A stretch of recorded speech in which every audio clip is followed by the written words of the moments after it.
Hello! Please let me see your ticket stubs for the double-edged double bill. This week, it's the monstrous motherly antics of serial mom and ma.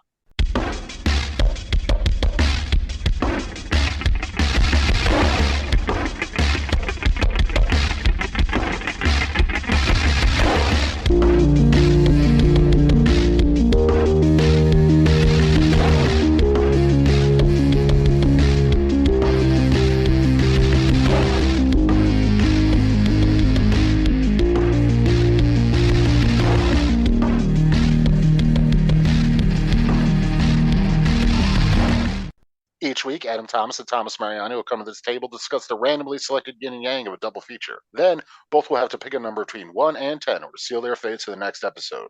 One will have two good movies, the other two bad ones. Let the chaos begin.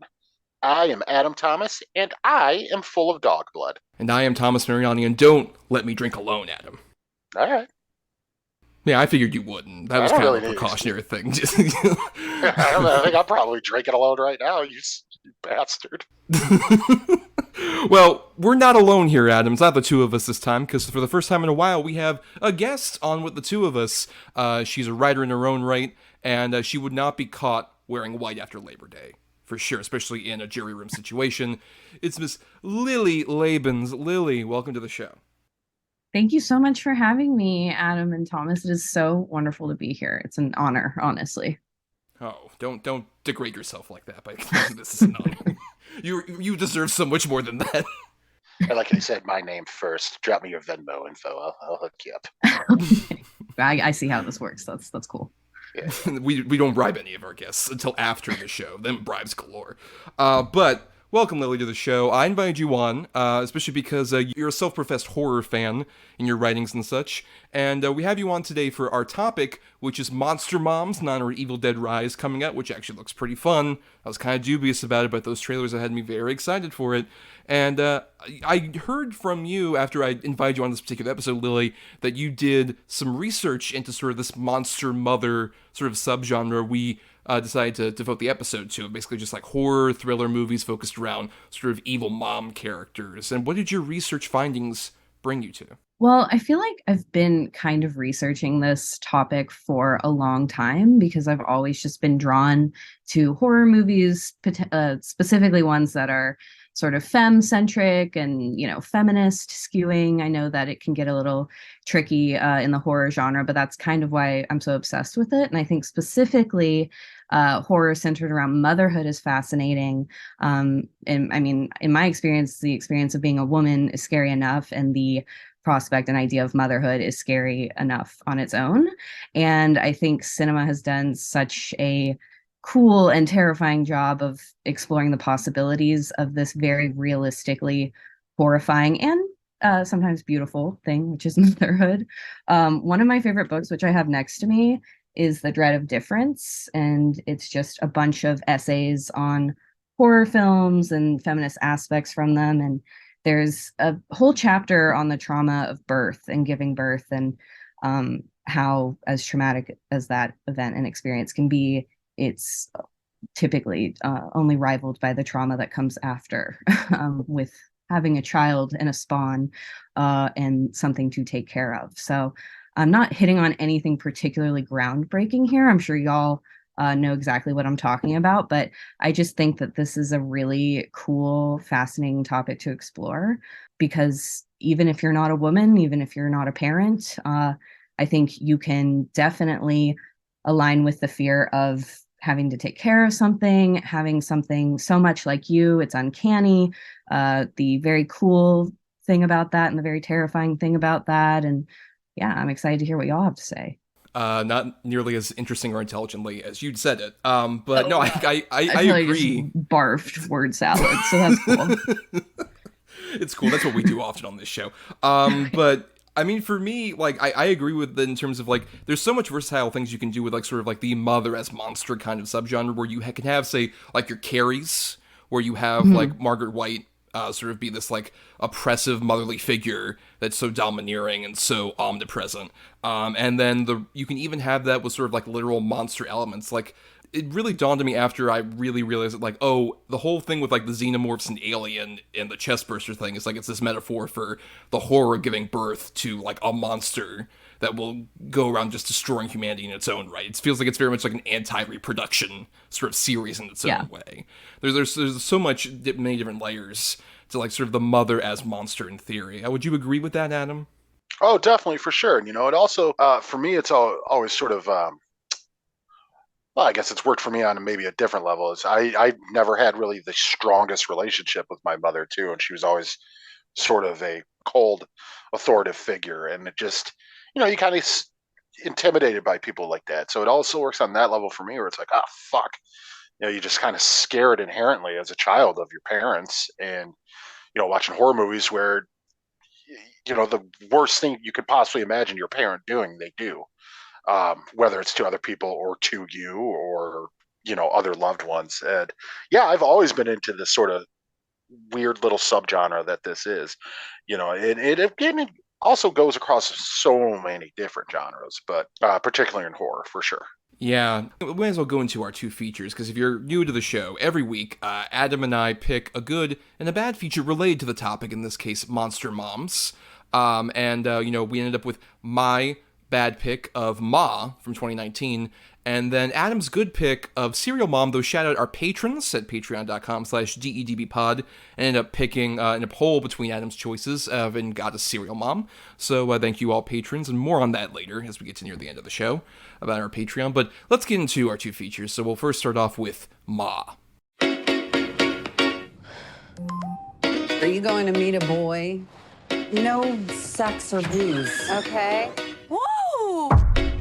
Maggie came to party. Let's get filthy. Excuse me, can you buy some booze for my friends and I? You guys want to party like rock stars? Follow me. Let's get drunk! The bar is open.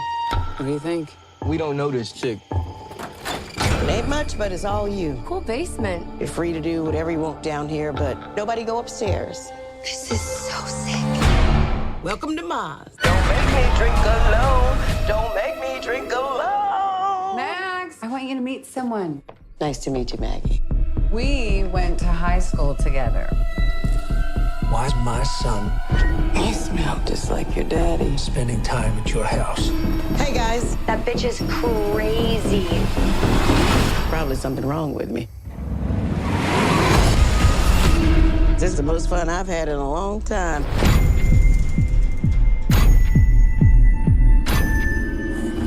So Ma came out May 31st, 2019, from director Tate Taylor, and if you're unaware of this movie, maybe only aware of the memes that were around when it was coming out, mainly based on Octavia Spencer, the titular Ma is this character who is played by Octavia Spencer. Her real name is Sue Ann, but she goes by Ma, and she's sort of like the main villain of the piece, but we mainly follow a bunch of teenagers for especially the first part of this movie, as they're one of them is new to town and is trying to like get away from her mom, played by Juliette Lewis, so she goes with like sort of the rambunctious, rebellious kids who are like, oh, we want to try and get alcohol so we can drink, but we're underage, so we're trying to get people basically off the street to like, hey, sir, can you buy me this alcohol? Here's all the money, here's our list, we'd really appreciate it. And they end up getting rejected from most everyone except for Ma, Sue Ann herself, who buys them the alcohol, and then ends up sort of becoming a den mother, as it were, as she lets them drink in her basement and hang out, and she ends up partying along with them and all the other teenagers that come, as this becomes sort of a hotspot for teenagers to do illegal behaviors. And as the story goes along, it turns out Ma's doing this to sort of live her own fantasies that she ended up getting taken away from, as we see in flashbacks about her own teenagehood. And this movie, I remember, as I mentioned, this movie got like very memed. I didn't see it in theaters, but it was just like a thing where it's just like, oh, this was coming out and people were excited about it. It's a Blumhouse horror movie, and only cost $5 million, made $61 million. And I picked this as a bad pick because the thing is, I would be so down for this movie to be kind of like a fun, trashy, weird thriller movie. And my problem with it is that for the first like hour, it's really fucking dull. And then the fun stuff happens, like, in the last 30 minutes. And I'm just like, why did it take this long to get to the fireworks factory, personally? I feel like if we had spread out some of the weird shit that happens near the end of the movie throughout, I think it would be a lot more fun. But as it stands, it's kind of a disappointment for me in that regard. But, Lily, I'm curious, what are your thoughts on Ma? Well, I would mostly agree with you. I, first of all, for some reason, did see this movie in theaters. I'm someone who, me and my best friend, we just are going to see every horror movie that comes out. And this was pre-pandemic, and it was, like, fuck it, let's just go see this weird movie with Oscar winner Octavia Spencer. Thank you very much. And I will say, I really didn't like it when I first saw it and thought it was I couldn't tell if it was, like you said, like trying to be campy, intentionally so, a little tongue in cheek, but not really going there all the way. And it didn't really hit for me. Didn't really make much of an impression. And then I feel like the memes came out kind of after the fact, and reminded me of it. And then when I rewatched it for this, I honestly got to say, I did not hate it as much. I don't think it's a good movie, but I had way more fun than I expected to.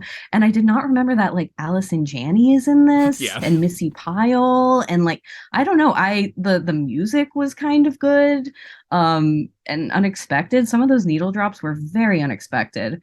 Funky Town comes on, and Ma is, like, in one of her fun party outfits. The teenagers love Funky Town and Men Without Hats and all these other, like, really old drops that are, like, 40 years their senior. Yeah, they all just know it and they love it. Yeah, and they're down for it.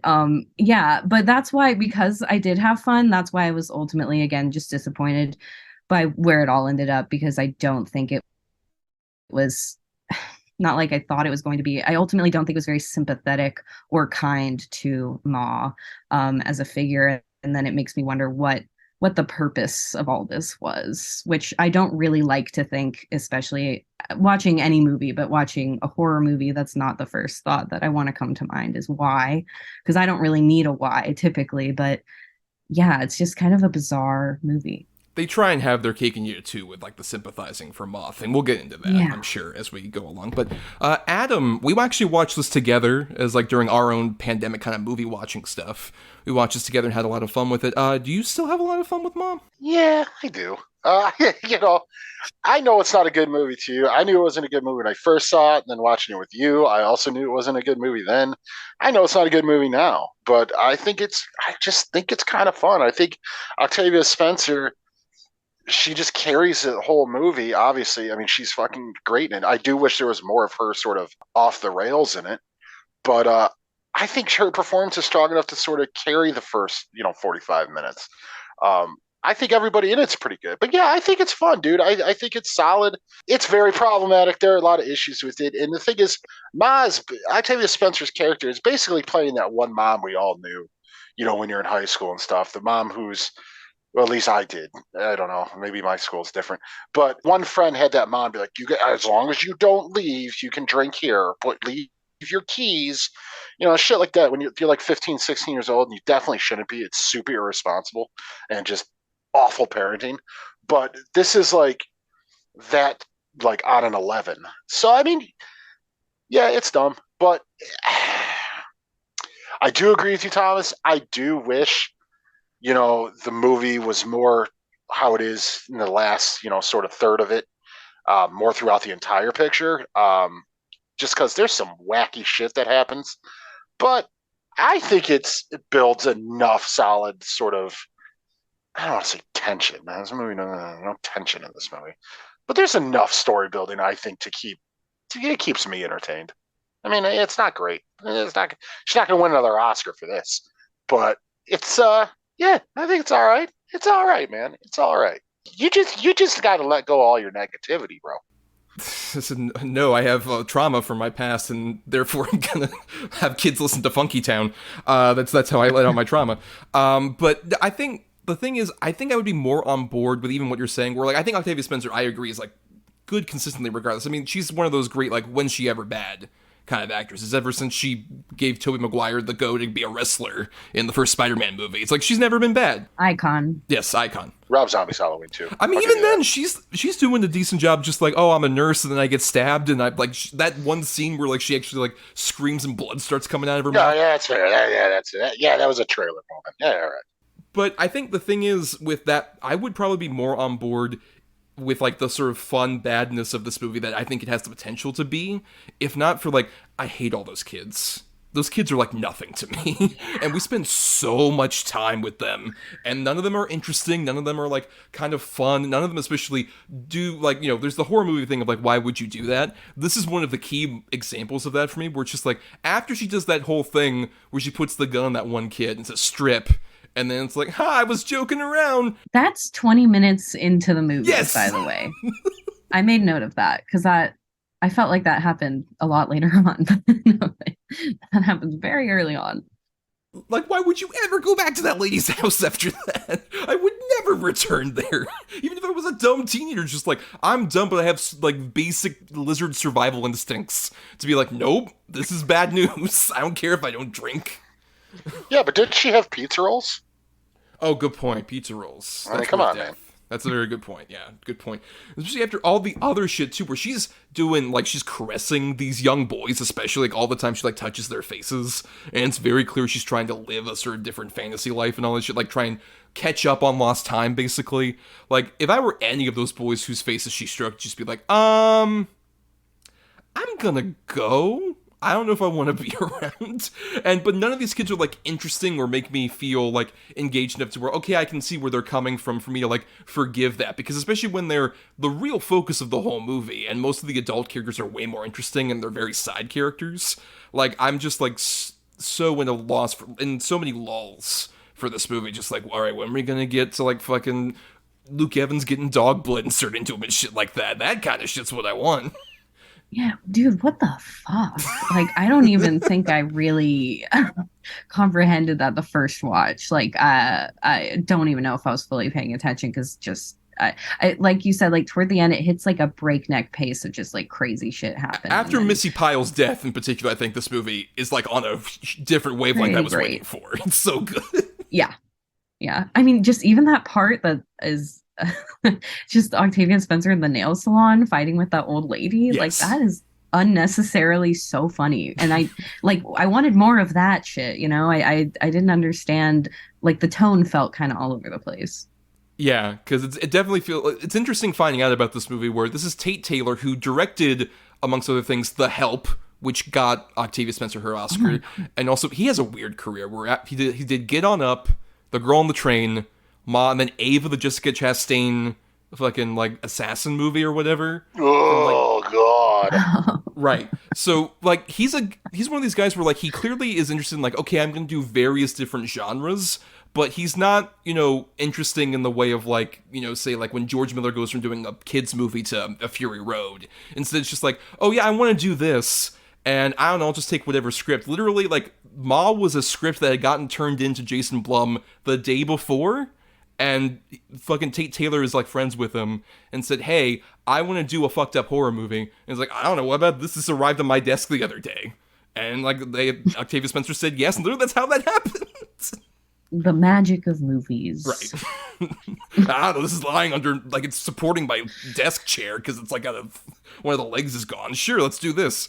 But it feels like that. It really feels like if this was something he gave a shit about, I think it would be more of like a fun, interesting movie. But it just feels like, I don't know, I'll just get Octavia and Allison Janney and all my fun, like, actual talented actor people to be in this. And some kids I don't give a shit about. And it'll be fun. And it's not quite as fun to me. Well, they'll sound like good final thoughts. No. Yeah, no, I totally get that. And you're not wrong. It doesn't feel, in no way does Ma feel like a passion project, because I mean, as we all know, even movies when they fail, but you can tell like the filmmaker really was trying to make something and really had something they wanted to say, or really proud of the work. Ma doesn't feel like that. Ma feels like, yeah, all right, let's put my name out there again. And you know, I mean, it definitely suffers for that. I think that's sort of the problem with the movie. It doesn't, I guess you guys said it the best already. Where it's kind of tonally all over the place. It doesn't have sort of consistent fun level to it. There's no sort of underlying, like I don't want to say message, but no underlying like really strong theme to push it through. It's just Lady acts crazy for a while, then gets really crazy, and that's pretty much it. I mean, that works sometimes, but yeah, I guess that's kind of the case. You could tell he didn't really, not necessarily give a shit, but he wasn't putting his all into it. So I guess, yeah, you know what? It's terrible now. I agree with Thomas. Yes, converted. Yeah, hell yeah. But no, Lily, how do you feel about Tate Taylor's direction in this? I I mean, I don't know if I paid any particular direction to the direction other than the fact that the opening is like this large, massive, sweeping shot of, this car, I guess, driving or like the scenery. And it's like this weird, whimsical indie music, promising opening that just, again, maybe that was the point to kind of throw us off immediately, but I was just kind of like, I just don't think they're really taking it there. And it kind of makes me think, I mean, and this was many years before All Things Considered, but the movie Megan, which is also Blumhouse, which is also a very intentionally campy movie. I think Megan's better, but I think they're both kind of trying to accomplish the same thing. Maybe Ma was more accidentally memeable, but I feel like they're both trying to be memeable. I can see that, yeah. I think, but the difference is, I would say, like, a Megan at the very least has like a more consistent sort of idea of like, okay, this is the personality of our horror movie, because like, especially juggling horror and comedy, always famously, like, it's a very tight rope that a lot of people walk, and many of them fall and like crack their heads open, versus the really good ones like show just like, okay, this is an example of like somebody who knows what exact tone they're trying to balance, how gory they want to be, how much of the horror versus the comedy they want to balance out to. And this one definitely feels just more like, hey, we're hanging out with Octavia and Allison and Luke Evans and Missy Pyle and Juliette Lewis. A lot of fun people there. I think they're having fun. I think especially, like, this was around the time I was starting to do my turn to liking Luke Evans, after the first part of his career was a lot of just like very typical sort of hunky male roles that I'm just like, oh my god, he's such a cardboard. Versus here, like this and that Bad Beauty and the Beast remake, it's like, oh, you're the best part of like bad movies, or you're a really good part of bad movies. Because him especially is just like this asshole who's going around, who's just like has some concern for his child, but at the same time it's just like, yeah, I don't even remember what the fuck happened to you, lady. It doesn't matter. Like him especially around Missy Pyle, like the two of them are very fun. Oh my god. Or like Juliette Lewis is like concerned mom. Always am a fan of Juliette Lewis, and like obviously even Allison Janney, who is so throwaway in this movie. She may be shot like 2 days, and she is still at the same time so fun. Just like, why isn't this goddamn dog prepped? One of her only lines is like, "Well, go get some horse tranquilizers. Do what you gotta do." Like, that's so amazing. That you're right. She was definitely on set for like 2 days, and that was all the work she had to do. That's chef's kiss. Perfect. But at the same time, big dessert. Like, as a horror fan, why did we not see Allison Janney die and get to that point where she's in that dog crate? True. Like, that's... Who wouldn't want to see that? Like, what, like, that's the trouble for me, is that he feels like, oh, Tate Taylor is like, oh, I want to do a horror movie that's also kind of like a fun comedy, but he doesn't really want to do the work for it. It's just more like, we'll basically do this as a theme so we can all hang out, and also, I guess, a bunch of teenagers will be there. It doesn't matter to me. I think that's the thing, is it feels like very sort of lackadaisical. Yeah. Yeah. But what about Adam? I'm sure you want to speak up for any, especially like of sort of the adult actors in here. You have a lot of fun with them. I suppose they're kind of what gets you through and kind of likes this movie a bit more. Yeah, I think they're all fucking good in it, man. I love Missy Pyle in this movie. She's so fun. But yeah, I absolutely love Luke Evans in this movie, man. I'm a big fan of his. I've been a little bit longer than you have, but not much. Because I agree, his early career was like, oh, he's good looking and he's British. Let's put him in everything. But he's really fun in this. I think their sort of whole scene at the bar when they're together is really cool.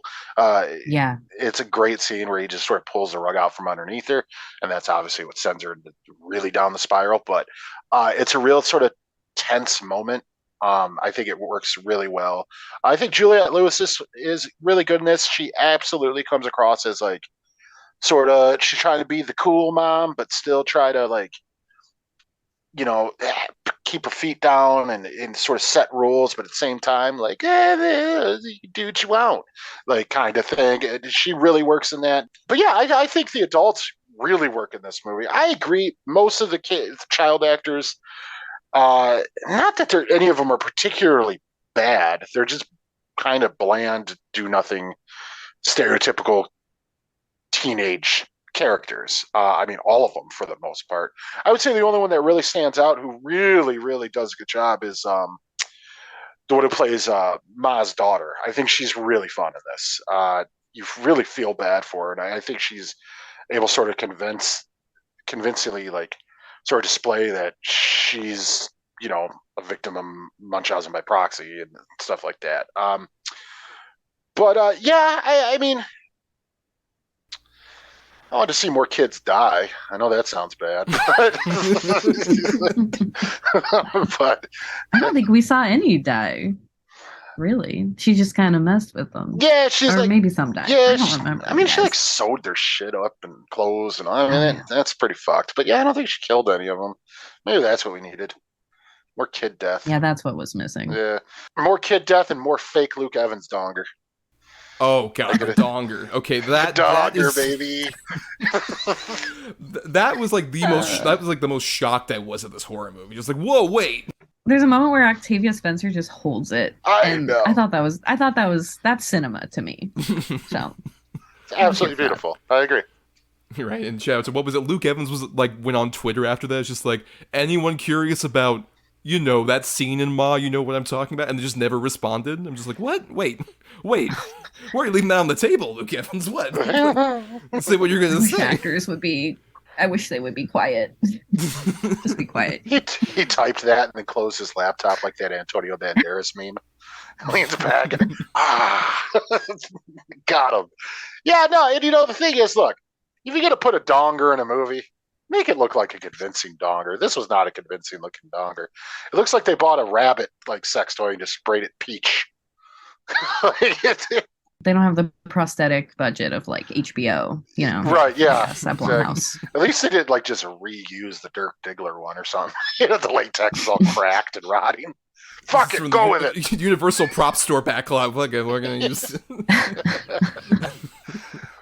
No, yeah, but that whole scene was pretty fucking great, man. And I could have used a lot more of that sort of craziness throughout the whole thing. Like, I'm glad we didn't get like shocking moments constantly, because then it would have sort of become tiresome. But just on that level of like, what the fuck is happening here? And yeah, it does take quite a while. I mean, yeah, you get the scene with the gun, which makes the kid strip, or like you said, Thomas, or she's touching all the boys' faces. With me at that age, I'm like, oh, you're gonna flare up my acne. But it was, yeah, I could have used a lot more of just crazy, insane shenanigans and sort of like dumbfoundedness. Like, I can't believe this is happening. Other than like, she's getting a little upset. They're not partying with her anymore. Oh, or even just like, so even the scenes that are like in public, like the scene where Juliette Lewis confronts Ma at the liquor store, and they just go full on, just like, oh, are you jealous? Is that what this is? And Juliette Lewis is like, what the fuck is happening here? I didn't expect this. What is this you talking about?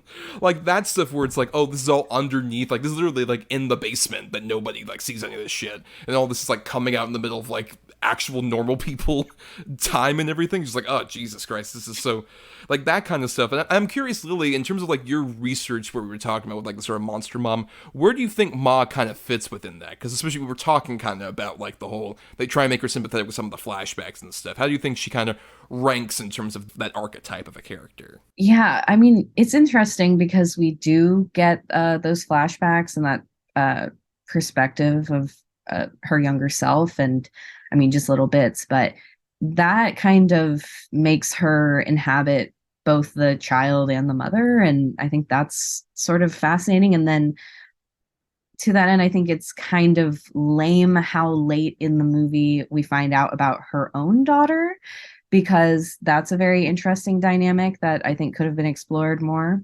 She's the monstrous den mother, and she doesn't have the responsibilities or the anxieties of like an actual mother taking care of children. She's literally just, there to party and facilitate the party, and is neglecting her own child in the process.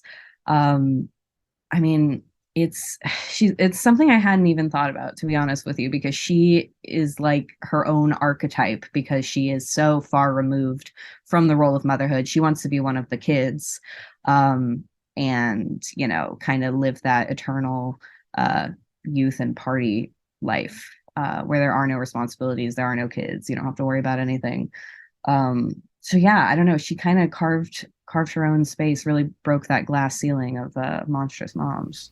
Yes, for sure. She's a true innovator in the monstrous mom genre. And it was especially interesting finding out apparently that the backstory stuff was written after. That was one of the few things that Taylor had rewritten from the original script, was that stuff was not you could tell. And it feels it. Yeah. Yeah, absolutely. Because there's nothing, I mean, don't get me wrong. Her childhood and high school years, according to this movie, they looked like they were fucking terrible. I completely get that. But it's also, in no way does that justify how purely batshit she is now.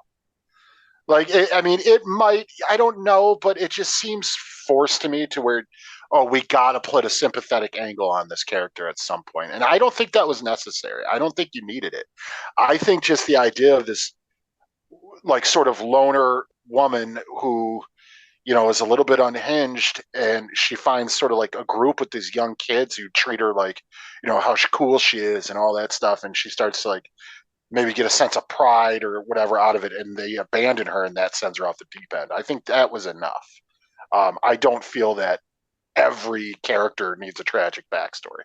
Yeah, I can agree with that, especially when like you kind of like want to have your cake and eat it too with that kind of thing, as opposed to like if you want to go with that angle of like, oh, she's like, this is like her sort of getting her vengeance on like the sins of like the parents and everything like that. Cool, you can do that, and I think if you weave that throughout the whole movie in a more authentic way, I think that would work. But the trouble is that almost comes off as like a twist ending reveal, like, oh my god, like the third act, big twist that this is all happening, and also her kid is fucking upstairs, like locked up basically, and also all this other shit. It feels like it's trying to pile on like a bunch of twists in a row, and it feels, quite frankly, it feels very like Ryan Murphy-y. That's my thing with this movie. It feels totally. Like it feels like it's a Ryan Murphy TV show. I thought they were gonna go even further and say that like Luke Evans was the father of her child or something, right? Because I was begging for something like that. I absolutely thought that was going to be the case, right? And that it was like a child of sexual assault by Luke Evans or something like that. Something horrible. Yeah, I absolutely thought that's where they were going with this. I'm glad they didn't. Because that would just checked the other Murphy box, but it's just, I didn't need any of it. Like you said, Thomas, if they had leaned into the fact that she purposely like put herself in the situation and connect with these kids because she's trying to get revenge on their parents, sort of deal, then if you're going to do that, then really lean into it. But yeah, they kind of at the end, it's all tied together. Yeah, they introduce it where, like, she realizes, like, oh, this van that you guys are driving around in belongs to Luke Evans' character because you're his kid. Okay, and then, like, an hour later, they're like, oh, yeah, remember that? Like, by the way, they all went to school together. So, yeah, it feels kind of like it's a back burner thing and they don't really develop that well.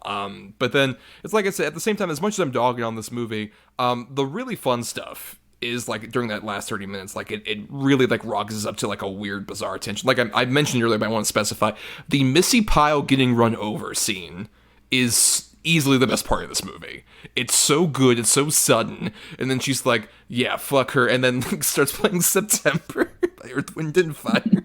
If more of that shit happened, I'd just be like, this movie's fucking gold. Love it. But that's, like I said, that's an hour and 10 minutes into this 90-minute movie.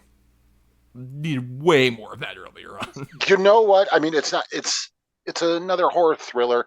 Came out around the same time, starring an Academy Award winning actor that shouldn't have came, and it's ratcheted up to 11. Kind of the whole movie is unhinged. Yes. If this movie was like Unhinged, you'd be like, oh fuck yeah. But it, Unhinged is a better movie. To add that to my list. Yeah, Lily, this is the movie where Russell Crowe plays a guy who has road rage and starts like stalking people. Okay. Yes, it's amazing, and it's full him and like Big Crow Big angry, fat like crow. Yeah, big fat crow, but it's beautiful. He's so literally unhinged in the movie. It's a lot of fun. Came out during the pandemic. terrifying. No one saw it, but it's so good. We watched it because it's awesome. We did. It's really great. Anyone out there, see Unhinged. That's more of what this movie wishes it could be Unhinged. Yeah, I did something right.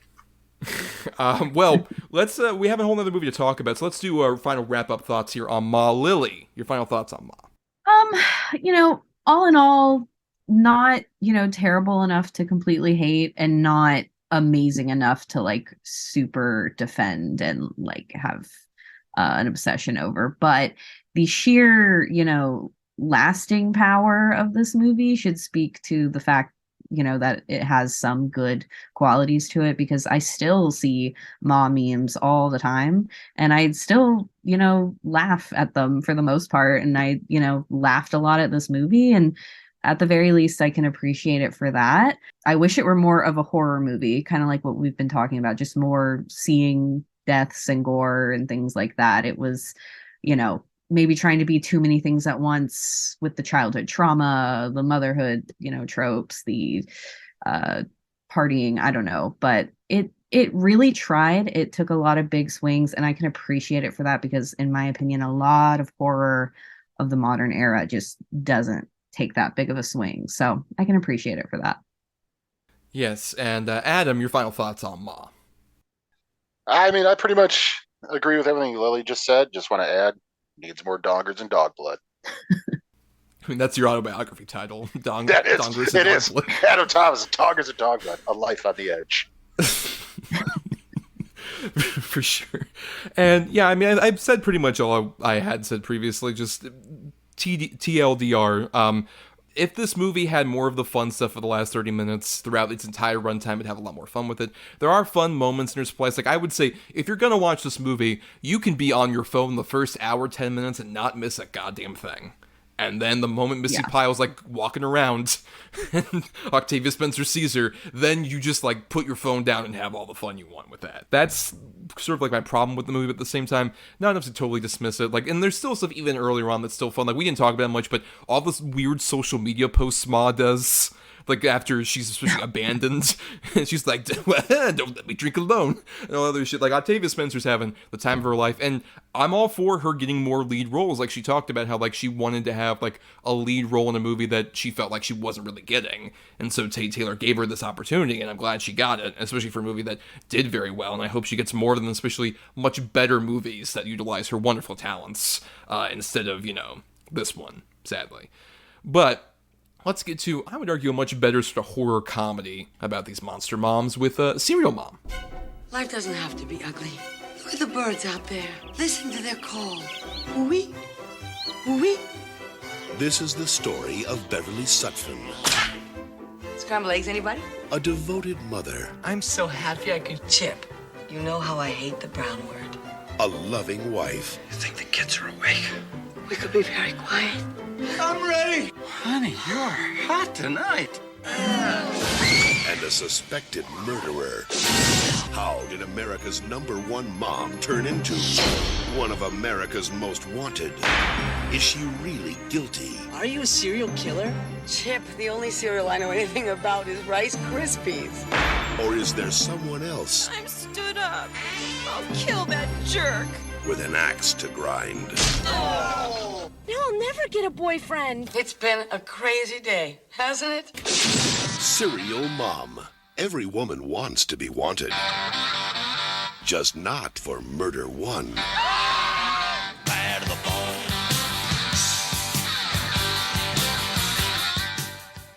So, Serial Mom came out April 13th, 1994. Interesting fact, we're recording this April 13th. I didn't even realize that we're recording this. I was going to say, did you do that on purpose? That's awesome. That's totally intentional. That's what I wanted. Yep, we did. Yes, we did. Yeah, we did. Yeah, totally, we did. But yes, from director-writer John Waters, who, of course, is very sort of celebrated, and especially the sort of queer filmmaking circles, and is beloved for, all the stuff he did with Divine back in the day. And this is more in his mainstream era, sort of like after like Hairspray, the 1988 Hairspray was a big hit. He ended up making a couple of weird, kind of mainstream, but kind of not movies after that. And I'm curious, I guess, before we get even into that, Adam, you picked this movie, but I understand you're not as huge necessarily on John Waters as a filmmaker. Is that correct?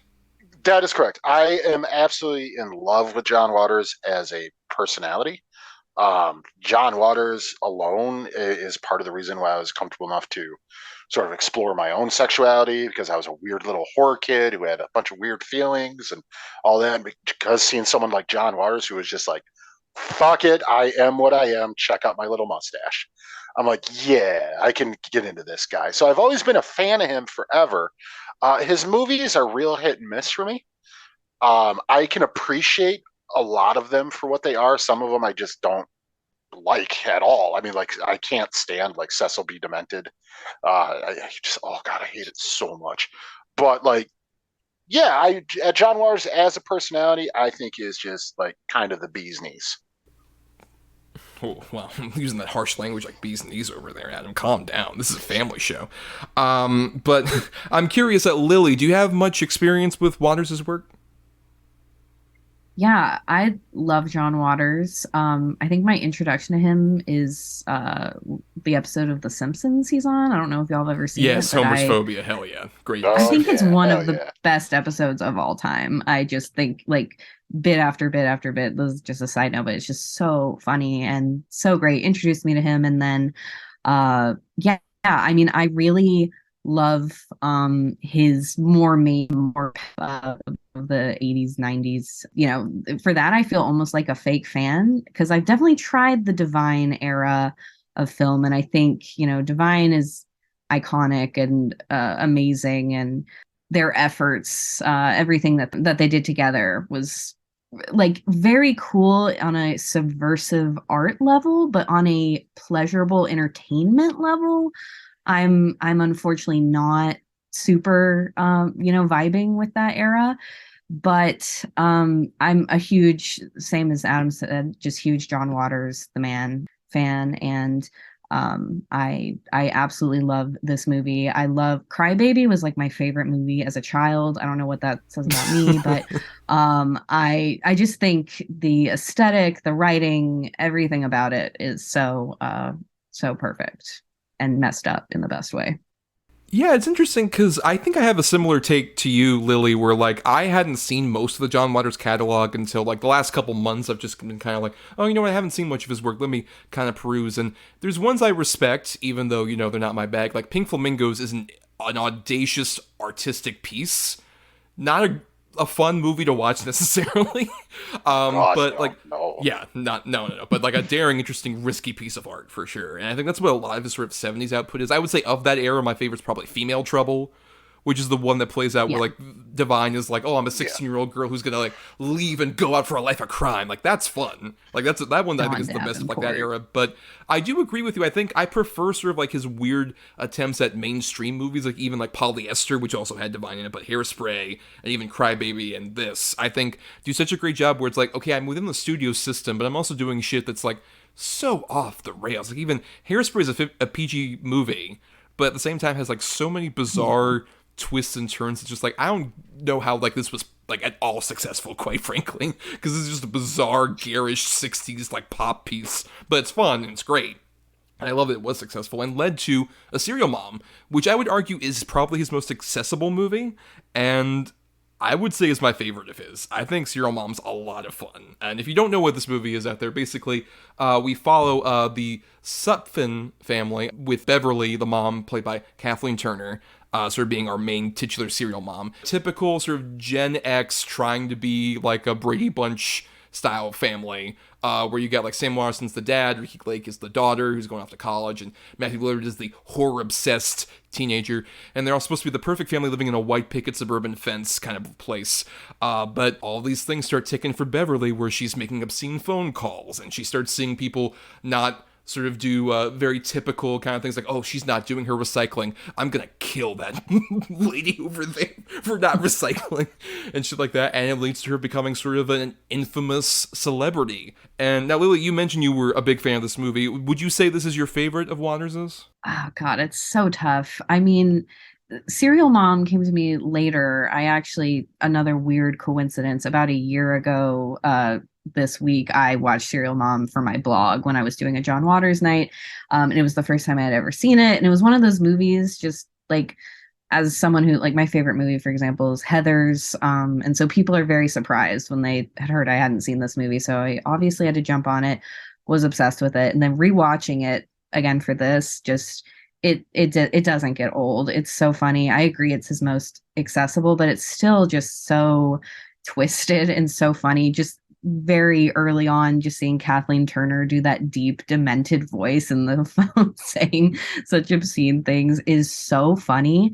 And I saw in the show notes you have that, like, these other actresses who were considered for the role, and I just can't imagine anyone but Kathleen Turner doing it, because she has a sort of like masculine presence that these other actresses don't. And I also, because she's sort of a classic movie star, whatever that means, just in my mind. And it's very, very fun to see her be so dirty and evil. I love it. Yeah, for reference, the names that were initially approached for this include Meryl Streep, Kathy Bates, and Glenn Close. And I agree that none of them could quite have the sort of distinct, interesting quality of, like, Turner, who does feel like, I agree, like, in her career earlier on, she was, like, in Romancing the Stone, all this other stuff, she was very much kind of, like, almost filling a role of, like, a Katharine Hepburn, kind of, like, classic movie star thing for the 80s. And then with this, it's just like, well, okay, if I'm going to age into being mom roles, I'm going to do weird mom roles like this. And she does a phenomenal job with it. And I guess, Adam, based on you not necessarily being as huge on Waters in general, this would probably be your favorite of his, right? Oh, definitely. Yeah. I saw this movie, probably not too long after it came out. And I didn't like it when I was younger, but I was like, 11 or 12. I didn't get it. And then I watched it probably when I was like 19, 20, and I remember really, really, like, growing fond of it. And I hadn't seen it again until yesterday for the show. And I had a fucking blast. I think it's so fun and so funny, and I think everybody in it is on their A game.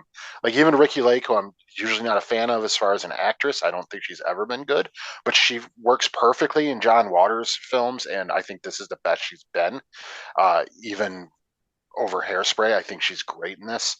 Matthew Lillard's great, especially for, like, his first film role. Like, he's really, really fun in it. But yeah, Turner is just having a blast in this. The way she, like you said, the way with the prank phone calls, you're like, cocksucker, you put your pussy in your ear. You're like, what the fuck? Like, she's lost her mind. And the white shoes, and just how she instantly knows, I'm gonna fucking kill that kid because he's here with another girl.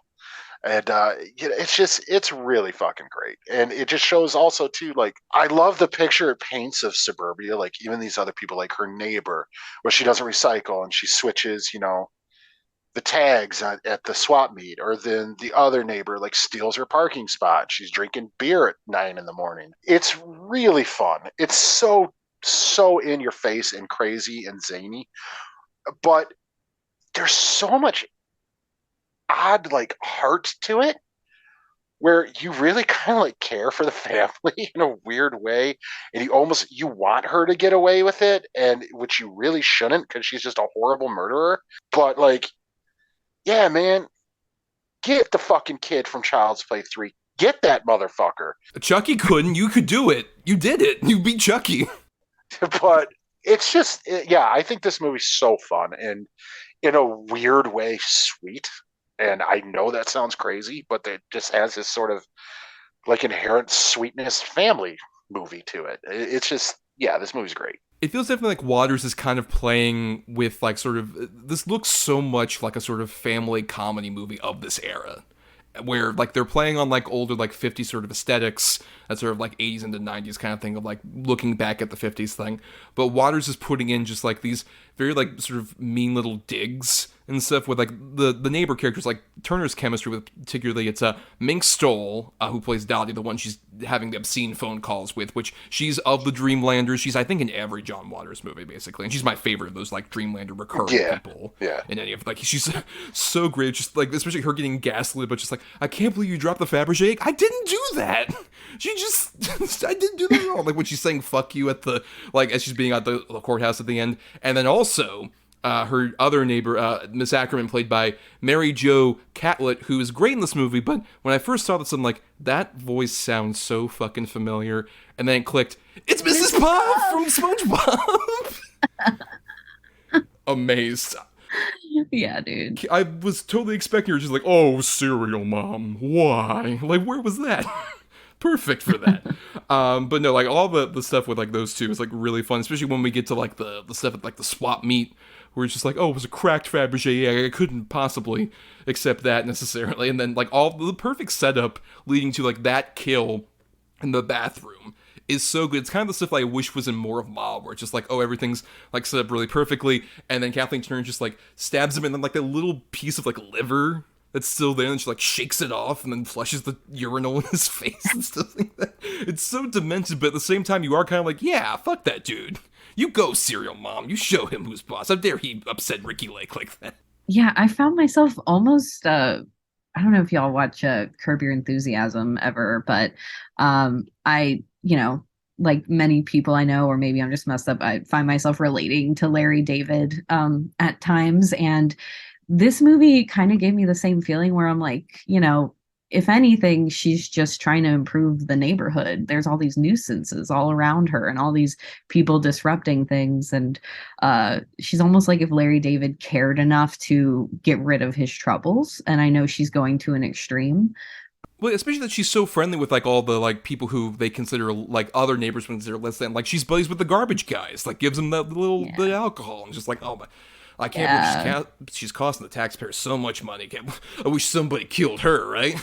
Yeah, right? Wink. And all that kind of stuff. Blah, blah, blah. And even, like, her chemistry with, like, the family, where she's trying to be, like, very, like, traditional mom. Just like, oh, don't say the brown word. I don't like that brown word. Or her weird chemistry with Sam Waterston is very charming, like, when they have that ridiculous sex scene. And so at the same time, like, oh, they're kind of, like, they're into each other still. They're, like, middle-aged, but, like, they still want to have, like, a fun sexual relationship, but then just goes wild and off the rails, and the kids are, like, upset hearing all of it.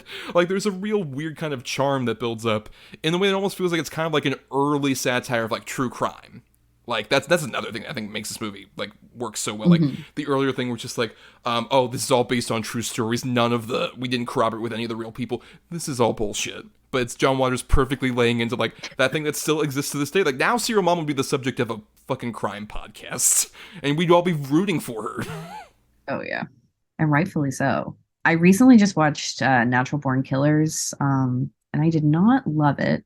But I like the idea of calling out or pointing up a mirror to this, like, glamorizing, sensationalizing of murder and of true crime, because while I myself will sometimes, be interested in some true crime things, I've mostly just been put off by, like, the TikTokification of it all and people being very morbidly into it and not respecting the privacy of, like, actual people who've been through horrible things.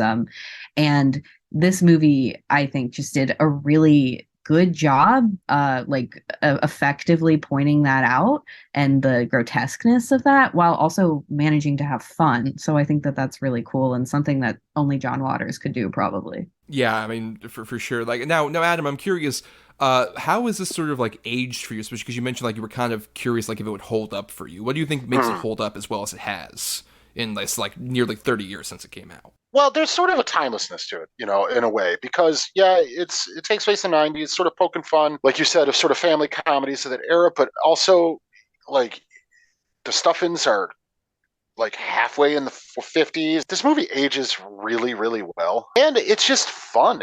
You pick up things every time. Like, this is definitely one of those that I see every time I watch it, noticing something in the background, or maybe picking up on a line that I might have missed or maybe misinterpreted the first or second time I watched it. There's just so much here. Like, I love the bit, where she comes in and she's like, to the math teacher, she's like, oh, I made this for you. He's like, oh, a fruit cake. Like, yeah, ew, dude. Like, it's just, you could tell by his reaction. He's like, great. But she means it with so much sincerity, and it just the audacity of the math teacher. Like, are there problems at home? Drinking?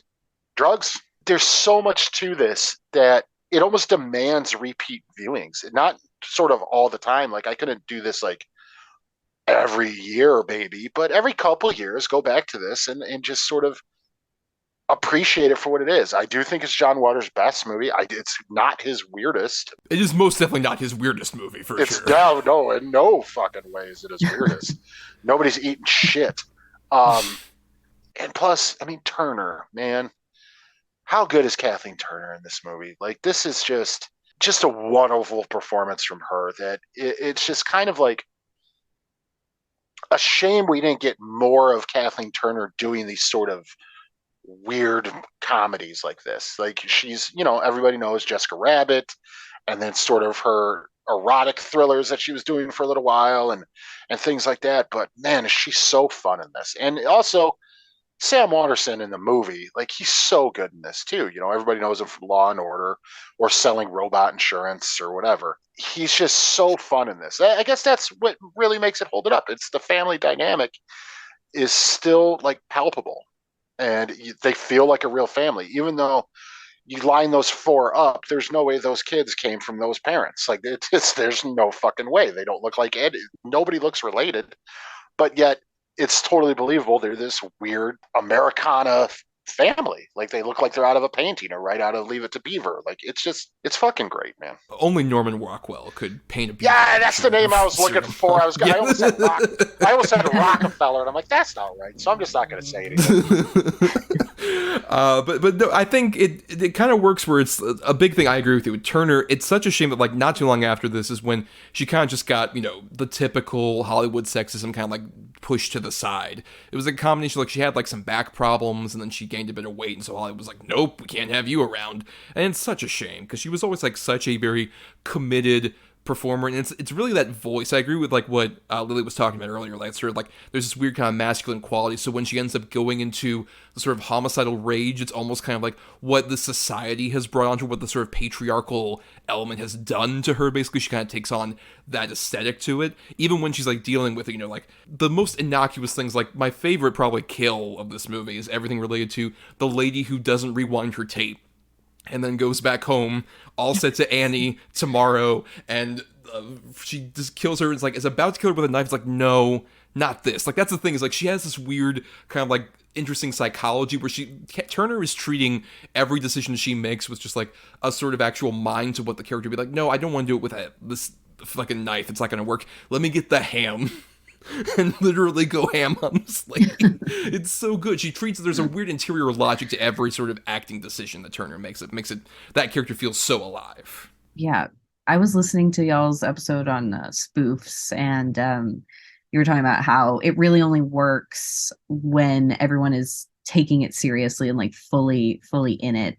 And I feel like everyone in this absolutely is, but Kathleen Turner is just leading the charge, because just the effortlessness with which she can switch between being very sweet and not being so sweet is, it's indicated in just how quickly she can change voices. And, when she is with Mrs. Puff, I can't remember her name, and Mink Stole, and she's just like, oh, are those pussy willows? I can't do it. I did it reverse. Fuck. Anyway, it's incredible. It's a masterclass in acting.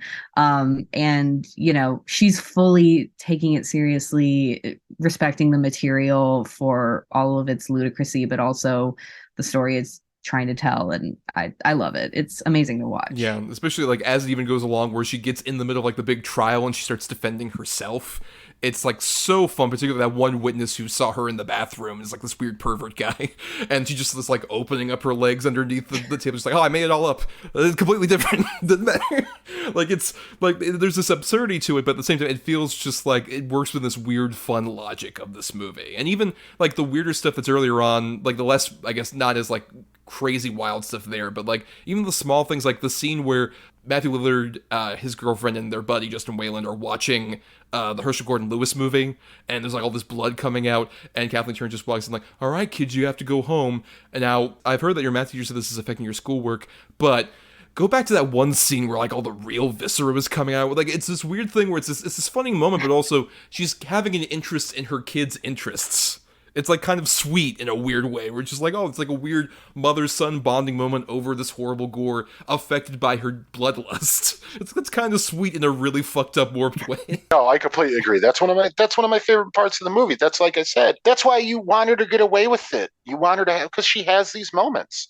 Like, yeah, she's a crazy psycho killer, but you know, she wants to talk about birds and bang her husband at night. She wants to watch, a highlight of a woman getting her heart ripped out in a blood feast with her son because she knows he's really into it. And she defends his love of horror movies, even to like the teacher or everybody else. Like, oh, he's just a boy, boys will be boys.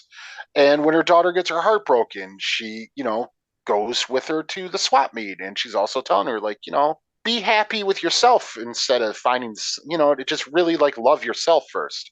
Like she's got a lot of really great like motherly, maternal advice and intention in the movie. And that's why it's just kind of hilarious that her version of being sort of maternal and loving and protect her children is also brutally killing anybody who does them wrong in any way, not rewinding a videotape at her son's video store.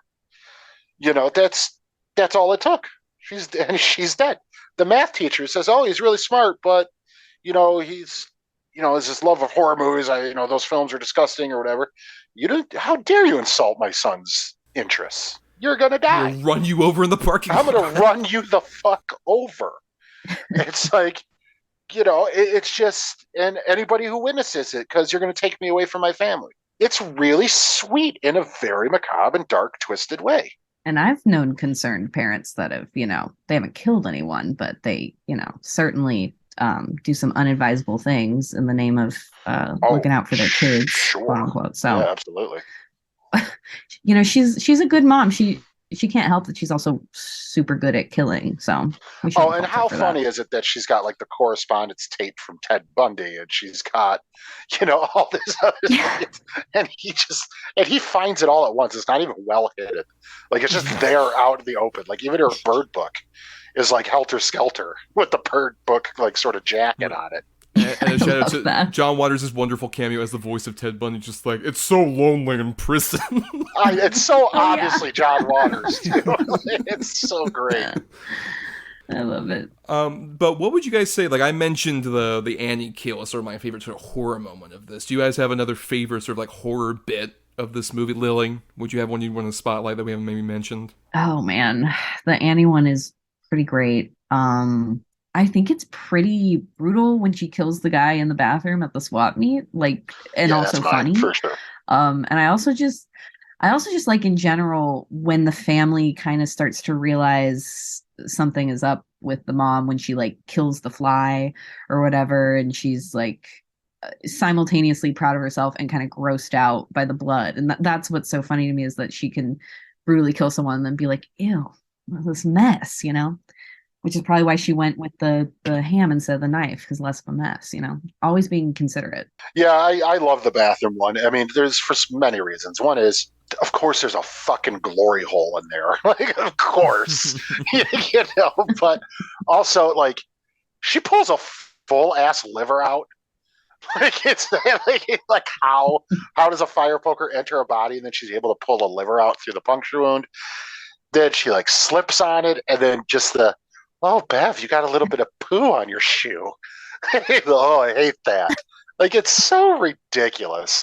It's so over the top and outrageous, but it's great. And also, Tracy Lords and her bit is real fun in this. She's another John Waters regular. I think she plays that little cameo role really well. I love the bathroom kill. That's the one that's always stuck with me, too, just because of the sort of preposterous nature of the whole thing. I think it's, listen to me with big words tonight.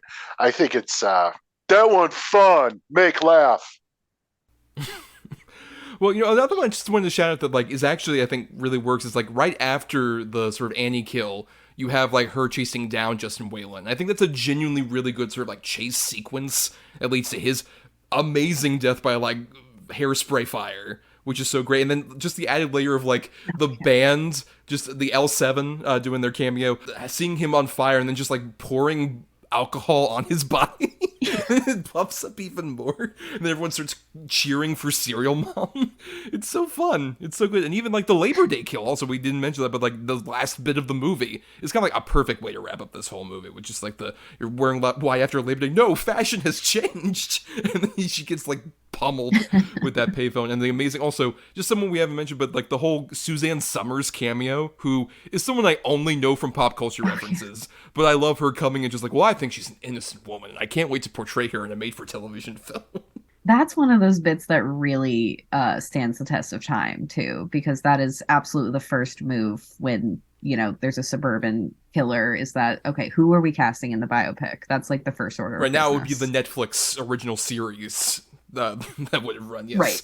for sure. But yeah, there's so much. And I guess we've been talking a while about Serial Mom, so let's go into our final thoughts here. Lily, your final thoughts on Serial Mom. Any little impressions you want to shout out about Serial Mom before we get out of it? So good. I mean, it's got that little, special sauce that's in every John Waters project that is just so demented in the most fun, brightly colored, funny way.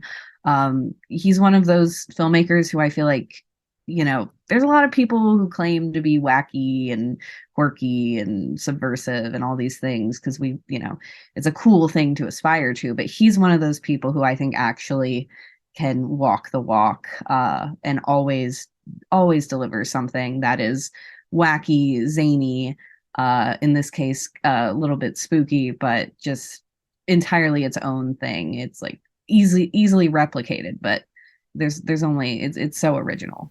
Yeah, I really hope that Liar Math movie actually happens that they announced recently. Oh, yeah. But his first film in like 20 years. I'm just like, you know what? Yeah, we need some more John Waters. We've been missing that since like 2004 when A Dirty Shame came out. We need more of like the fun John Waters-y stuff. Even if I'm not a huge fan of Liar Math, whatever it is. It's just like, at least we need some more of that chaos in the middle of our cinematic landscape currently, for sure. But Adam, your final thoughts on Serial Mom? It's my favorite John Waters movie. I think it's super funny. It's pretty much like a pitch perfect black comedy. The horror elements in it. I mean, I would never call this movie a horror movie. But the stuff that is there, if you're looking for it, you can find it. But it's not like overwhelming or just, saturated with it. I think it's a really sweet movie for some reason. And I just, I absolutely love it. I love Kathleen Turner in it. I love John Waters, as I said at the top of the discussion. I will always love John Waters. If John Waters wants to put out 1 million movies and I hate all of them, I don't care. I just want him to do what he wants to do. Well, plus you get the press tour, and that's what you really want. Is the 1,000%. That movie is, and you'll watch all of the press tour. Right, but also, John Waters is such an important, figure. And if you like independent movies and sort of weird cinema, then John Waters has a huge part in that, especially going forward from the 70s to now. Anything that guy wants to do, let him do it. I'm good for it. Or good with it. I'm not good for it. I'm not fucking like bankrolling it, but I'm good with it. No, that's legally binding, John. He'll finance Liar Mouth. He's gonna do it. Thomas, I need you to PayPal me. Well, I agree with what everyone else said. I think it's my favorite Waters as well. It's definitely like one it's a lot more accessible and a lot less of sort of like the grimy original stuff he came from. But I think him sneaking this into a studio-funded like $13 million budget in 1994 is almost more subversive to me. Because it's like, what studio would have bankrolled a movie this fucking weird, even like in the 90s? Like, this is around the time of like, say like the closest that a studio would like have done for something. This is like the Brady Bunch movie, which is fun, but very much of its period, as opposed to this is like the much more demented cousin of like the Brady Bunch movie, where it's like, oh, like the few like really weird, like surreal moments in the Brady Bunch movie is all this movie. Like every single bit of it is like, it has this weird, surreal, fun, kind of like trashy quality that still, a lot of the satire still kind of holds up, but there still is at the same time this emotional core, I think, thanks mainly to Kathleen Turner's like really committed performance, but also like we said, Waterston and Lillard and Ricky Lake all make this weird kind of like family unit that you want to see kind of like succeed and follow through, and you want to see Jason Priestley play that one guy's brother with the amazing scene we didn't talk about, where Matthew Lillard's gone full on like, oh yeah, I gotta speak with my manager about this, and all the rights have been sold, and other stuff. Really fun, really good movie. Definitely see it if you have not. But now it's time to get into our weekly segment, the Double Redo. Double Redo. Double Redo. Double Redo. Double Redo. Double Redo. Double Redo. That works. So the Double Redo is a segment that we do every week in which Adam, myself, and a guest, if they so choose, talk about an alternate double feature, as it were, where we bring up, here's a good and a bad movie related to the topic, so we can say just like, hey, here's one we would recommend you all and one that we would say you stay away from. And I'm going to start off here this week with my two choices for Monster Mothers as a double feature. And I have a very interesting, maybe slightly controversial one for especially horror fans out there, where my good pick is an often maligned sort of one in terms of this weird series that shouldn't have been a series, but I have Psycho 4: The Beginning. That's right, the sequel, prequel, made-for-TV movie that came out on Showtime in 1990, one of Anthony Perkins' last movies reprising the role of Norman Bates. And basically, if you are unaware of this movie, in this one, Norman has apparently settled and has had a wife, and he finds out very early on in the movie that she's pregnant, and he spends most of the movie calling into this radio show hosted by CCH Pounder, where she's talking about matricide and sons who kill their mothers, and obviously Norman would be very appropriate guest for that particular episode. He calls in and sort of gives a lot of his backstory, which on paper could be like kind of, the classic prequel problem with horror movies and not work. But for me, having just seen this like this past week, because I got the Psycho box set, because I'm going to say this right now, I'm a big defender of like the Anthony Perkins Psycho movies, particularly, I think, not just the original classic, but 2 and 3 I think are very fun. Especially 2 is kind of an underrated masterwork that shouldn't work. Psycho is like a franchise that should not have existed whatsoever, because the original movie classic does not leave anything open for a sequel. But I think all 3 of the ones with Perkins have this fascinating quality of like exploring a lot more dimension to Norman in a way that actually helps like strengthen the stuff from the original movie as opposed to like make it feel any worse. And I think even this one does, where we have a lot of the flashback stuff where we have young Henry Thomas of E.T. and now recently all the Mike Flanagan movies playing young Norman Bates, and Olivia Hussey of Black Christmas plays Norma, his mom, who I think is named like Glenda for some reason in this movie. I don't know, it's weird. I think their relationship is actually very authentic to sort of like a weird abusive son to mother relationship that's not exploitative at the same time. It's dealing obviously with some of the dated psychology that was from the 1960 movie that's like a bit behind the times, but at the same time I believe the tragic sort of weird chemistry between those two as like a mother-son, and even the stuff where it's in the present. I think Anthony Perkins is doing borders and over the top, but still is very sincere about like what Norman is struggling with, about like why should I have a child and just like let this horrible gene continue. And at the same time, CCH Pounder, always great, sort of like keeping him on the line, trying to like keep investment in like, I want this for my radio show, but also I want to make sure he doesn't kill again, because he kind of promises that at a certain point, and she's kind of trying to keep him at bay. I think it's a genuinely really fun movie. I think it's it's Mick Garris directed this, and we've said before, not a great filmmaker necessarily overall, but I think this is one of his better movies, especially for like a made-for-TV Showtime movie from 1990. That could easily not work as well as it does, but I think it's surprisingly very good. I would recommend, like I said, all of the Psycho sequels are much better than I think people give it credit for, but I think Psycho 4 in particular is the one that gets more maligned than any of the other ones, and I think deserves a bit more credit. And then my bad one, this is the hot take, everybody, is the original Friday the 13th from 1980. That's right. I'm not a big fan of the original Friday the 13th. I think that series is fun, but you can tell with that first movie, it's a blatant Halloween ripoff, and they're not even really hiding it. I think it kind of has a weirdly similar problem to Ma for me, where like as much as I love, the Tom Savini kills, most of them that happen, the characters are mostly uninteresting. Like I love me some Kevin Bacon, young Kevin Bacon showing up, a slab of bacon for sure, and his like arrow kills amazing, a lot of fun kills, but like, until we get to Betsy Palmer actually showing up as, spoilers for this fucking 40-year-old movie that's actually the killer is, the mother, of the Jason Voorhees character.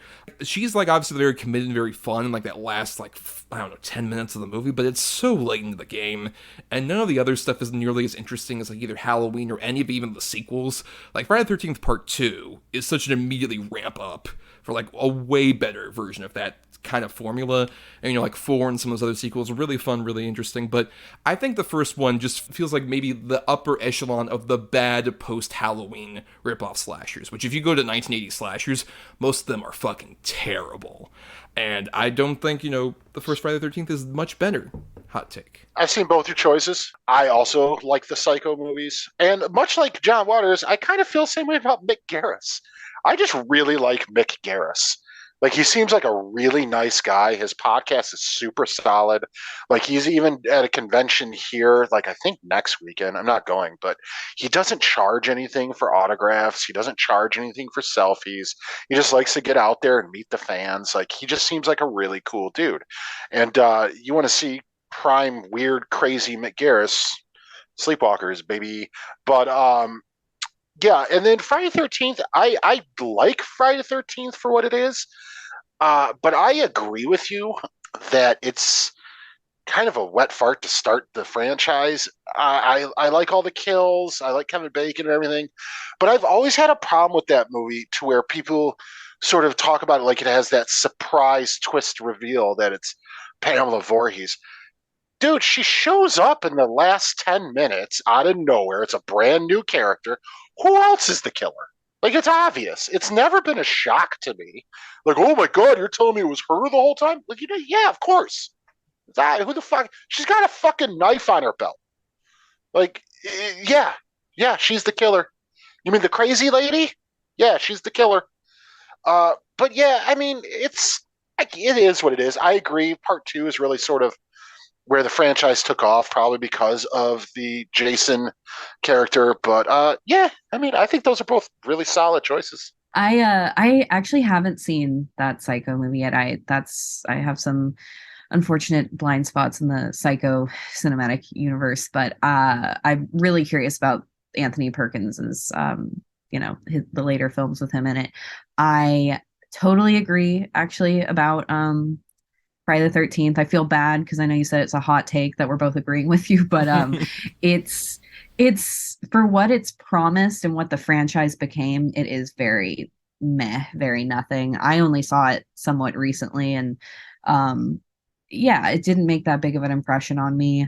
I feel like the only reason why this movie is good and should exist, other than the fact that it birthed the rest of the franchise, is that moment at the beginning of the first Scream movie when Ghostface asks Drew Barrymore's character, the trivia, and says who's the killer in Friday the 13th. I thought that is a better twist. Another movie using that movie, because if you haven't seen it, you do assume, oh yeah, well, Jason's he's the one with those movies, but you have to have seen the movie to know that, oh no, Drew Barrymore is going to die because she got that answer wrong. So I feel like that's its best contribution to the world. For sure. But Adam, what are your choices this week? All right, so I'm going to, just in case, but if nobody's seen it, spoiler warning for my good choice. And my good choice is the 2001 film Nicole Kidman starring The Others. I love The Others so much. It's dripping with gothic atmosphere. It's fucking genuinely unnerving and scary. And its reveal, back in 2001, Sixth Sense and all that sort of spearheaded the big twist endings, and it's got to have a reveal and all this stuff, like the resurgence of that. And I'd argue that The Others might be the best. It's definitely one of the best uses of that sort of twist tactic. Because ultimately what you find out about the Nicole Kidman character and what she did to her children and herself is so disturbing. And it's just, how many times have you seen before and even till now a really good haunted house movie where you're following the ghosts? and you don't, and they think like the people living there are haunting them. Like, it's so fucking cool and original, and it's such a just beautifully shot movie, beautifully scored. Eccleston coming out of the fog alone is like gorgeous and scary and tense and heartbreaking.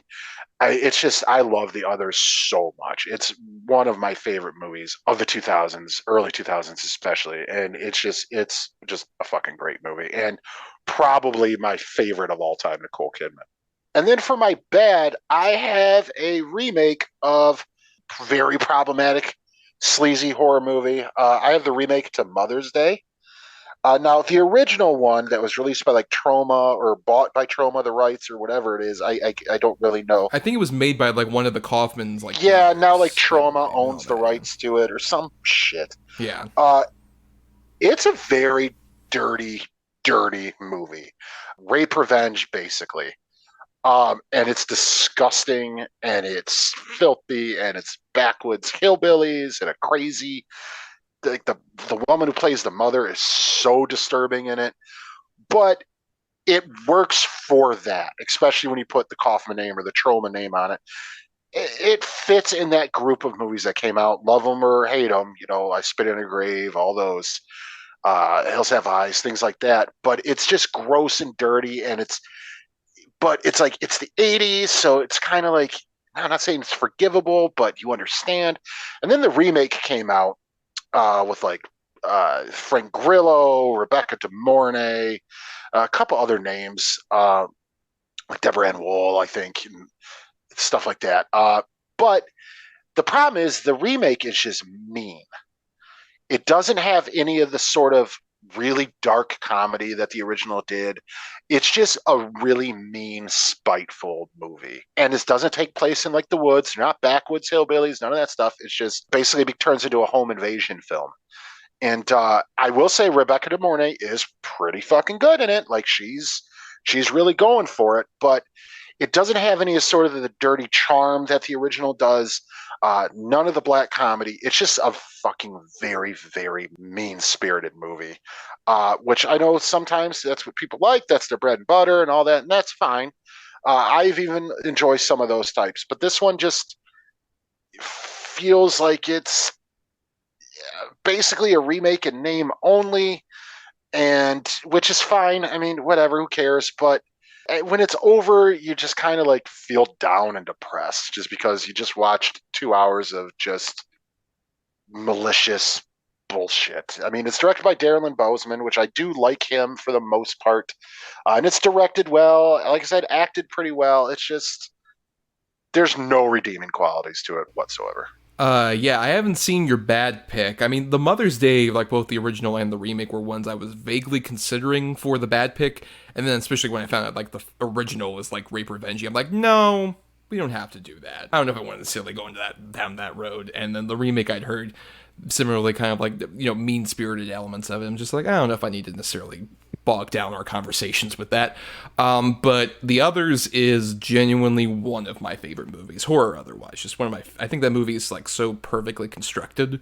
And I think that movie's like amazing. I remember when I was a kid, when it was coming out, I was terrified by the commercials. Every single like trailer that had that one, like, just like, what do you mean I am your daughter? Terrified me. Lived in my nightmares. The three housekeepers coming out of the fog and shit. Like, right. Like, nope. And I was like 18. Right. But I'm like, no fucking way. You and like 10-year-old me would be terrified. We would cower in a corner together over that fucking movie for sure. Why would we be hanging out? That's weird, Thomas. That would be really weird. Yeah, I concur. But still, yeah, The Other's amazing movie. Love it for sure. Have you seen either of those, Lily? I have not, and I feel like I'm not representing my horror fandom very well, and I'm a fake fan. But no, The Others has been on my list for a while. Big Nicole Kidman fan, so I'll have to check that one out for sure, and avoid the other one because I really hate just like senseless, like not even torture porn, just kind of like suffering porn. I guess that's kind of the same thing, but where it's just like, there's no fun to be had and it's just suffering. I'm like, I can skip that. But Lily, you have some choices of your own. So what are your choices for the double redo? So it was really hard to pick just one good one. And I have like literally 13 written down in front of me of varying degrees of monstrousness. Um, I feel like it's too obvious to go with aliens and, Mrs. White and the other mother from Coraline. Honestly, the Manchurian Candidate crossed my mind, all these things. Spoiler alert for that, by the way. Sorry, that's like an 80-year-old movie. But my pick is the Park Chan-wook American-made film Stoker, written by Prison Break's Wentworth Miller. It is a film that is sort of a take on a Dracula story, but it's entirely its own thing. I feel like this might be a polarizing choice. I know people love it and people who it wasn't their thing, but it's Mia Wasikowska doing her classic, weird girl thing. It's one of my favorite tropes in a movie is like, you're familiar with the manic pixie dream girl. I'm way more here for the manic pixie nightmare girl. I'll have to come up with a better name for that. But your Lydia Dietz from Beetlejuice and stuff like that. Just kind of weird, depressed, macabre girls. And her mother is Nicole Kidman.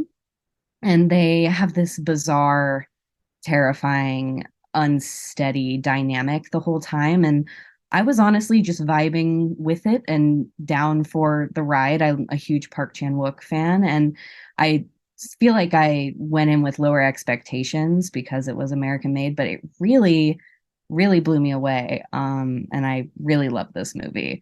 I love that Wentworth Miller wrote this movie and like didn't tell anyone, and he just was fully on a very popular TV show. I think at the time this came out in like 2013, but it's produced by Ridley Scott and Tony Scott, so it's like it's a big project, but I feel like people just don't talk about it. So I wanted to shout that out. And my bad pick, I feel like y'all were both able to find, well, maybe more Thomas, but some redeeming qualities about even your bad pick. But I recently attempted to watch a film. I didn't get through it all the way. Hopefully, that's not illegal or breaking the rules, but it's called The Taking of Deborah Logan, and it came out in 2014. Oh, wow, right after Stoker. And it's a mockumentary style horror film, which I typically love that genre. And it follows this woman who's agreed to be a part of a study examining the effects of Alzheimer's. And I remember the trailers being pretty freaky, and I wasn't really processing what the premise was. And I was sort of intrigued by it. And it wasn't until I tried to watch it recently that I was like, oh, this is just kind of upsetting. Because we see a lot of this woman quite normal and functioning and friendly and, talking with her daughter, and her poor daughter's just trying to like keep her together. And then at night, for whatever reason, she becomes this like violent demon. And there's some tricky territory that's been explored with horror, with mental health and various disabilities and issues that I know, could be problematic. And I'm not even going to make that claim here because for some people it might be, I don't know, a cathartic experience or something. With, family members who've experienced Alzheimer's, it's just not a topic I love to explore and make any more horrifying. And it just doesn't do any job for me. It's not, funny. It's not particularly scary. It's just kind of distressing. And that's no fun for me. Yeah, I've seen both of your picks. I mean, I like Stoker, but I really appreciate Stoker on more even just like an artistic and filmmaking level. I mean, that movie is gorgeous. The cinematography in that movie is so good. The cast all around again is really fucking phenomenal. Like Matthew Good's really great in it too. I like Park Chan-wook stuff too, but yeah, Stoker's like I said, if anything, if on an artistic level, it's something to behold.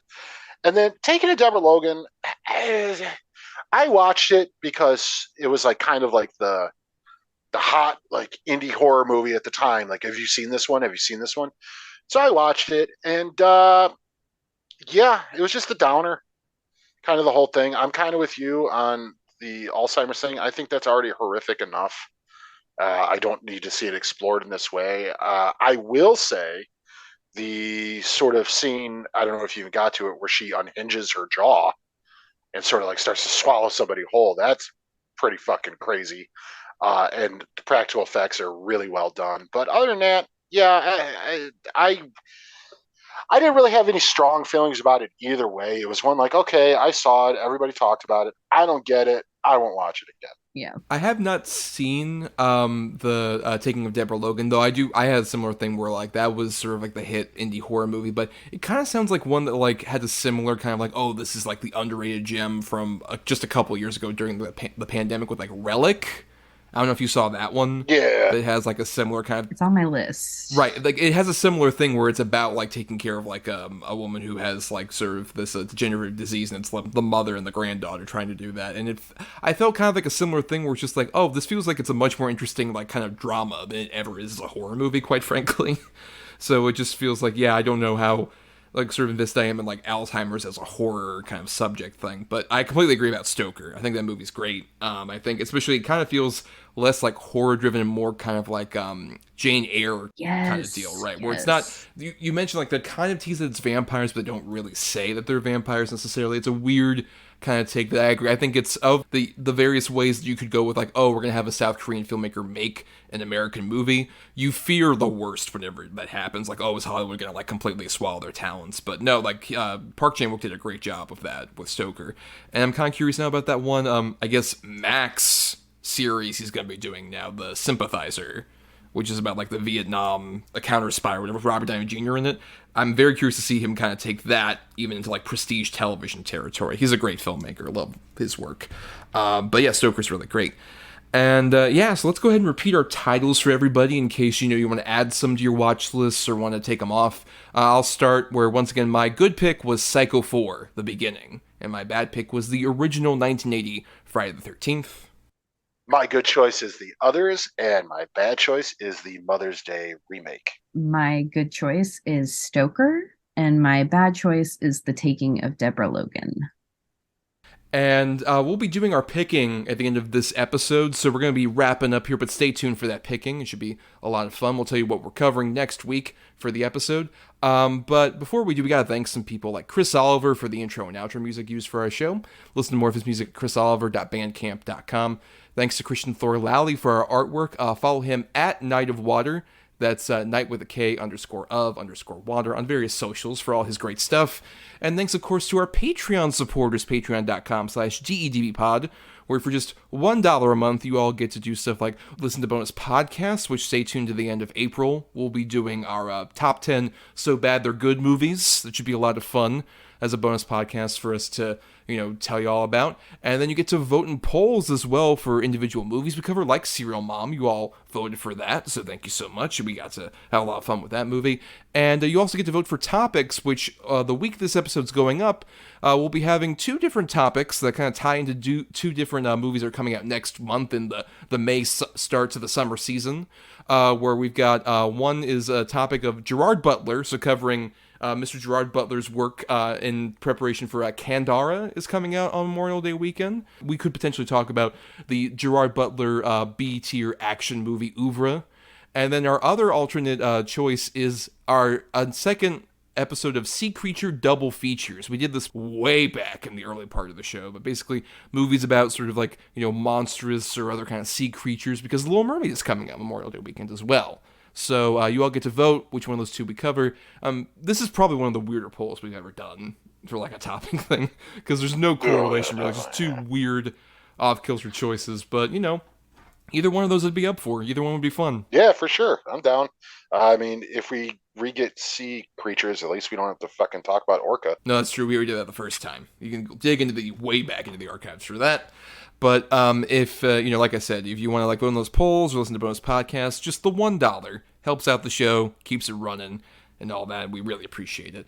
But, of course, we also have to thank our guest, Lili. Thank you so much for being on the show. Here's your chance to plug. Where can people find you out there on the internet? Oh man, you can find me on Twitter at Lily is okay. My name is spelled Lili.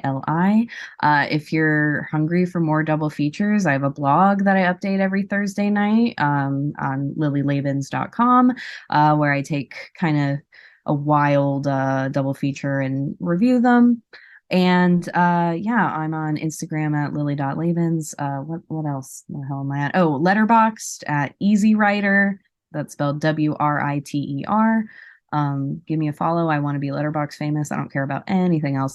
Thank you so much for having me, you guys. This was so much fun. Oh, you were a lot of fun to have on. We really appreciate you coming on. And expect a summons for doing double feature content. How dare you? We invented that.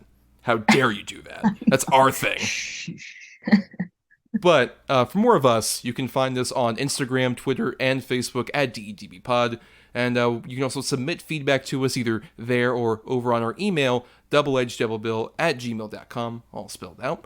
And for more of me, you can find me on Twitter and letterboxes at NotTheWho'sTommy. And you also do some writing at both marianithomas.wordpress.com and at film-cred.com. And also, I've said this before a couple times, but I produce the Film Cred Review podcast over on their Patreon. For $1, you can listen to that. It's hosted by Jael Peralta, who's a buddy of ours, and I was recently a guest as well. I actually talked with Jael on the most recent episode that should be coming out soon, around the time this episode's coming out, where we'll be talking about the 2023 summer movie preview, where we look at what's coming out. We're very curious to see what, we kind of have our guesses as to what will be good, what will be bad, all there for you if you become a Film Cred patron. Yeah, all that stuff. I'm on Instagram at Atom or Adam. That's ATOM_OR_ADAM. And I'm on Letterboxd at Schwanson. That's SCHWANDTSON. I'm also on Twitter, but probably not for long. And I don't have anybody on there. And it's just depressing. And every time I get on there, it makes me realize I don't have any friends. And then I just cry and cry and cry until I see those little blue check marks, and then all is right in the world. Oh, well, Adam, I'm sorry. I have something to tell you. Those are going to disappear soon. Oh, God. People. Oh, no. What are you talking about? Twitter's such a fun place that isn't crumbling. Oh, yeah, I love it. As we're all tweeting on there. But for more of us in audio form, you can follow or subscribe, whatever the term is these days, on Apple Podcasts, Stitcher, or other podcasting platforms. If you're listening on Talk Film Society, you want to listen to all the other great shows that are on the network besides us. And you can also dig into the archives in our Podbean main feed for nearly 200 episodes before we even joined TFS out there. It's fucking ridiculous. Yep. Keeps getting more ridiculous with every passing week. Yep. And, if you can't support us on the Patreon, that's cool. The free way to help us out, totally free, is just to rate, review, or simply share the show around because that gives us more visibility out there. Really appreciate it. Yeah. Get off your high horses, people. I don't know. I don't know. I don't know. I don't know. I have no idea what's going on, man. That's the tune to Funky Town. Oh no! Before we have to get you to bed soon, Adam. Yeah. But before we do that, before we tuck you in, we gotta do our picking for next week. Because at the end of every episode, one of us has 2 good movies, one of us has 2 bad movies. We switch off on the quality for that from episode to episode, and we have our 2 good and 2 bad picks. We assign numbers between 1 and 10 for those, and usually either one of us or a guest, in this case Lily, will pick a number between 1 and 10 for our choices, both good and bad, and then that gets us, whatever that's closest to gets us our good and our bad feature. So Lily could say, I'm going to pick number 7, and the other person will say, okay, that's closest to number 9, which is blank movie. That's how we get the good and the bad feature. And next week, we'll be doing an really less honor of the movie Big George Foreman. It looks so dumb. Right, looks really bad. Looks like a bad movie. But the patrons at patreon.com/DDBpod did choose between our 2 choices for a topic to tie into that, which was either traditional biopics or the ultimate winner, which was Forest Whitaker, who, all on board to talk about Forest Whitaker, no matter what the excuse, no matter what the project. Forest Whitaker, fun dude, would love to talk about him. And I have the 2 good picks. You have the 2 bad ones, Adam. So please, Lily, first, for my 2 good picks for Forest Whitaker, please pick a number between 1 and 10. Oh, gosh. So many choices. Just 10 choices. Okay, let's do 4. Okay. At number 2, I have the movie he actually won his Oscar for, which I've never seen. Very curious to finally see it. I have The Last King of Scotland. Oh, buddy. I like that movie. For that enthusiasm, why I'm so glad that this happened. Yeah. But on the other end of things, over at number 9, I had a movie that I just know, I don't know if anyone's even ever fucking seen it, but it's the Clint Eastwood directed movie about the famous jazz musician Bird, which was one of his early lead roles. Never seen it, never heard of it, so it doesn't exist. Yeah. Kind of the Clint Eastwood's 80s is a lot of that. But now, Lily, for Adam's 2 bad choices, please pick a number between 1 and 10. Let's go with 8. I have a movie that a lot of people might say would be a ripoff of a musical that came out about a year or so before it. I have the Forest Whitaker, Jude Law starring Repo Man. Oh, okay. I am aware of this mainly because of that sort of legal shenanigans of sorts of the accusations put around it, but I never did see it. Like, it's basically the same thing, just no sexy graveyard guy and no singing. Oh, I mean, the role Forest Whitaker was born to play. I can't believe it. You robbed him of that. Travesty. But what was your other choice? My other choice is by the really not good director, David Ayer. I have Street Kings. I kind of like Street Kings. I think Street Kings is kind of fun. I can see that, but at the same time, it's fun. I think Street Kings is pretty fun. Oh, that would have been interesting if we ended up with that. Another day, perhaps another day, we'll talk about Street Kings. But yeah, so Repo Men and Last King of Scotland. Very interesting double feature, as always. But that leads us to the end of the show, everybody. And until next time, just remember, do not wear white after Labor Day, especially if you're in front of Beverly Sutherland. Bad idea. Yeah. She makes a hell of a meatloaf.